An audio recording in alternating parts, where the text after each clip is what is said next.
Dawn breaks over St. Peter's, about the only predictable thing as the strangest and most ancient of elections gets underway. And the electors, 133 cardinals from 70 countries, no older than 79 years. This morning, their final mass in public view before they get cloistered. The world's eyes are once again on this chimney, installed by Roman firefighters on the roof of the Sistine Chapel this week. Though he doesn't know it yet, one of them will lead the Catholic Church and its 1.4 billion souls. In this election, there is no open campaigning, no opinion polls, but there is plenty of whispered politics behind the pomp. The late Pope avoided bringing the cardinals to Rome en masse, perhaps to avoid plots. Now, since his funeral, they've been catching up. In nomine Patris et Filii et Spiritus Sancti. Amen. This morning, the Dean, Italian Cardinal Re, called on the help of the Holy Spirit for the decision in what he said was a difficult and complex turning point in history. But his Mass did not mention Pope Francis, recalling instead Pope John Paul II and Paul VI, a diplomatic omission of a reformist Pope or a hint at a future conservative direction. Who can tell? The Conclave, Latin with key, takes place in the world's most exquisite confinement cell, the Sistine Chapel, completed by Michelangelo in 1512, a great masterpiece wagging its divine finger at the electors.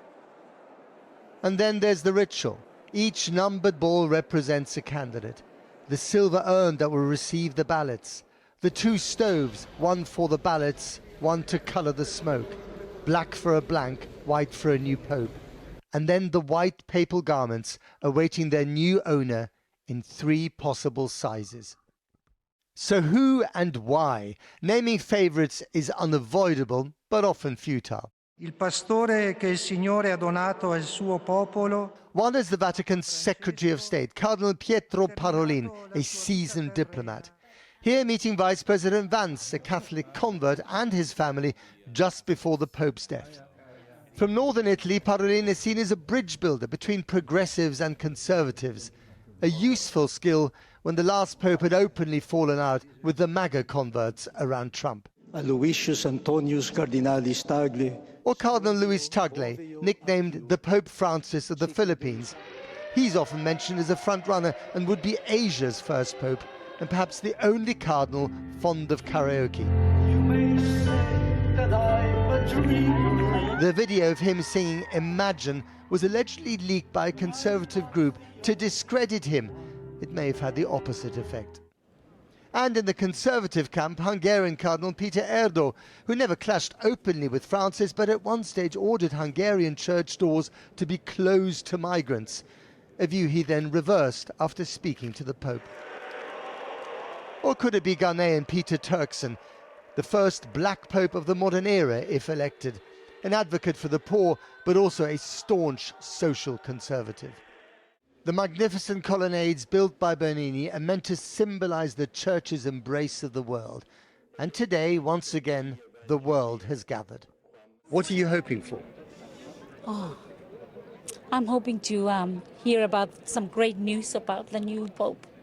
And just to see, you know, just the commotion of people coming in and see this special moment. So I'm so thankful that we had this chance to be here. Maybe someone that can maybe repair the damage that's been done to the church. What kind of damage? Well, it goes without saying, kind of abuse scandals. Don't need to get into specifics, but it's kind of that side of things. Has left a sour taste in a lot of people back home's mouth anyway. Is it time for an African Pope? That's in God's hands. Holy Spirit will decide. Yes. Holy Spirit will decide. There's a lot of politics involved there, isn't there? Unfortunately, yeah. You don't like that? No, but the thing is, you know, there's all these, you know, putting bets on to see who, but it's usually a surprise. Apart from the Swiss Guards and the tiny Vatican, the Pope lost his armies and his states in the late 19th century. But whoever gets elected will wield more spiritual power over more people than any other leader on earth. Hence the soldiers that can shoot down drones, the terraces of global media, and the politics jostling with the faith in the minds of cardinals behind closed doors, out of sight, but never out of mind.